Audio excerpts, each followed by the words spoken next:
আসানসোল পৌর নিগমের অন্তর্গত বেশ কয়েকটি ওয়ার্ডে তীব্র পানীয় জল সংকট দেখা দিয়েছে। আসানসোলে 84, 85, 45 নম্বর ওয়ার্ড সহ আরও বেশ কয়েকটি ওয়ার্ডে পানীয় জল সরবরাহ অনিয়মিত। 84, 85 নম্বর ওয়ার্ডের বিস্তীর্ণ এলাকায় বিগত 3 দিন ধরে পানীয় জল আসেনি বলে স্থানীয় বাসিন্দাদের অভিযোগ। স্থানীয় বাসিন্দা বিউটি ভট্টাচার্যের অভিযোগ, কয়েক মিনিটের জন্য কোথাও কোথাও জল এলেও সেই জল ঘোলা এবং কালো, যা পান করার একেবারেই অযোগ্য। বাধ্য হয়ে তাদের পানীয় জল কিনে খেতে হচ্ছে। গত বছর থেকে আমাদের এত বাজে অবস্থা যে বলার নয়।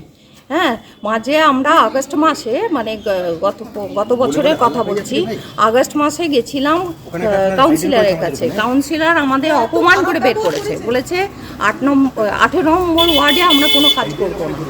কেন করবেন না, কিসের জন্য বুঝতে পারলাম না। এইরকম আমাদেরকে বললেন। তো জল আমাদের প্রচণ্ড ভোগান্তি, আমরা প্রায়ই জল পাই না। আর এই 3 দিন তো খুবই বাজে অবস্থা। গ্রীষ্মের আগেই এরকম জল সমস্যায় ভবিষ্যতের দিকে তাকিয়ে আতঙ্কিত এলাকাবাসী। স্থানীয় বাসিন্দা উৎপল নাগের অভিযোগ, পুরো প্রতিনিধিদের বারবার জানিয়েও কোনো সদর্থক সাড়া তারা পাননি। আমাদের এই 85 নম্বর ওয়ার্ডে আমাদের এই মাদার টেরেসা সরণিতে জল এবং নিকাশি ব্যবস্থা দুটো নিয়ে আমরা খুব বিব্রত। 2.5 মাস আগে একবার আমরা এখানে আমাদের যারা সুপিরিয়ার আছে, সুপিরিয়ারকে ফোন করে একবার পরিষ্কার হয়েছে, তারপরে আর পরিষ্কার। জলের কি সমস্যা হচ্ছে? জলের সমস্যা আমাদের যেরকম হচ্ছে যে এখন যেমন 3 দিন ধরে জল আসছে না বা জল অনিয়মিত। এই ব্যাপারে আসানসোল পৌর নিগমের ডেপুটি মেয়র ওয়াসিমুল হক বলেন, কালাঝরিয়া পাম্পিং স্টেশনের ডিস্ট্রিবিউশন পাইপলাইনের কাজ চলার জন্য সাময়িকভাবে ব্যাহত জল সরবরাহ, তবে খুব তাড়াতাড়ি পরিস্থিতি স্বাভাবিক হয়ে যাবে। রাজ্যের মুখ্যমন্ত্রী মমতা বন্দ্যোপাধ্যায় অনুপ্রেরণায় আসানসোলের জলের কষ্ট মেটাবার জন্যে বড় প্রজেক্ট নামিয়েছে। 5টা আইজি দামোদর সাইডে হচ্ছে, যেটা ডামরা, ভূতাবড়ি, কালাঝরিয়া, আপনার চিনাকুড়ি সাইড, ডিসগড়। তো এই কাজগুলো আমাদের চলছে। ডামরাটা আইজিটা হয়েছে, ভূতাবড়ি হয়ে গেছে, কালাঝরিয়া হয়েছে।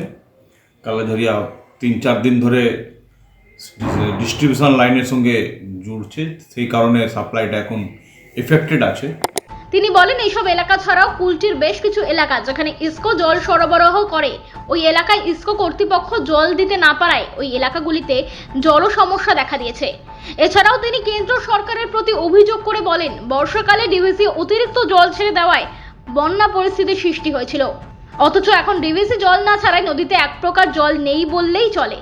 ওয়াসিমুল হক বলেন, মুখ্যমন্ত্রীর উদ্যোগে আসানসোল পৌর নিগমের অন্তর্গত ডামরা, কালাঝরিয়া সহ 5টি জায়গায় নতুন আইজি তৈরি হচ্ছে। এই কাজ সম্পন্ন হলে পানীয় জলের কোনো সমস্যা থাকবে না। আসানসোল থেকে জয়ন্ত সাহার রিপোর্ট, আর ভেনাম নিউজ।